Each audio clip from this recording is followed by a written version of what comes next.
Hello, it's really wonderful to look at this audience. There's so many people I know. And I want one or two of them to stand up.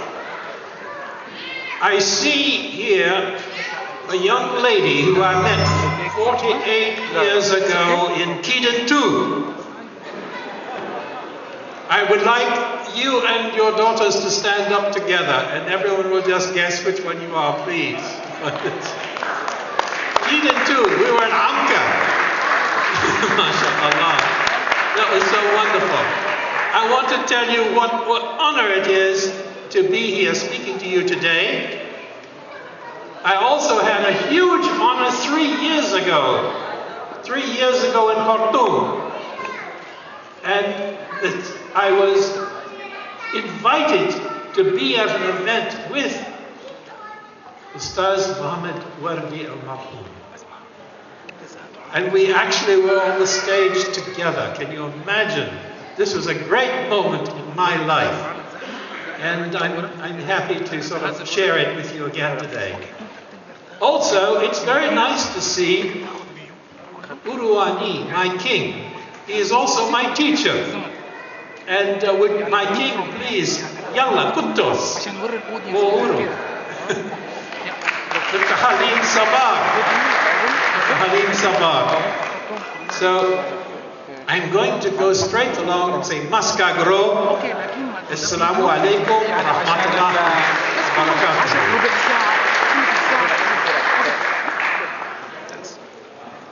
في أربعينية المرحوم محمد وردي. رحمتي محمد وردي كان صودي نقلا. I'm going to, on the 40th day memorial of the late Muhammad Wardي. And my question is going to be, Pikir Wardي Kulakia Nango. How did Kayf Wardي Bigal Mu'alim Batati? How did he become my teacher? Or why do I dare call him my teacher? Well, I will tell you. Muhammad Wardي spent 2 years as a teacher in primary education near Wadi Halfa in Ashket. He was the teacher of Dr. Halim Sabah, who has just stood up for you. So I'm not going to ask you to put those again. But Dr. Sabah is my teacher. So the teacher of a teacher makes me Rakam Tusko. I'm number 3. Unfortunately, he didn't teach me how to sing. That was a great thing. So I would say, Kulaki anin kulaki, tar kulaki anin li. So, mudarisi huwa mudaris. Mudarisi.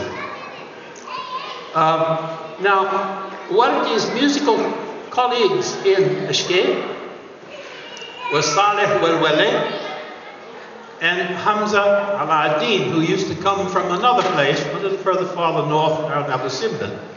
But he was in Ashket frequently.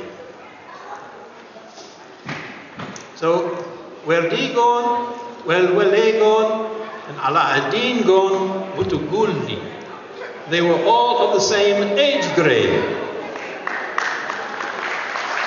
And so I will say that, and that's about the time that Wardي, I believe, began to sing publicly. So this is a long time ago. In 1962, I came to Serenmato in the Sudan, and Wardي had already protested against the plan to remove Nubians and to flood their traditional homes. He'd been in prison, and I will never forget once walking along the street of Wadi Halfa in the evening. It really made a deep impression on me.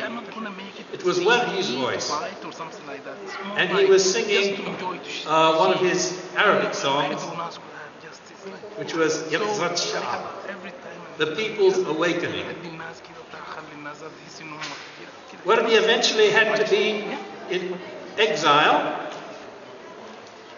He continued to deliver a message.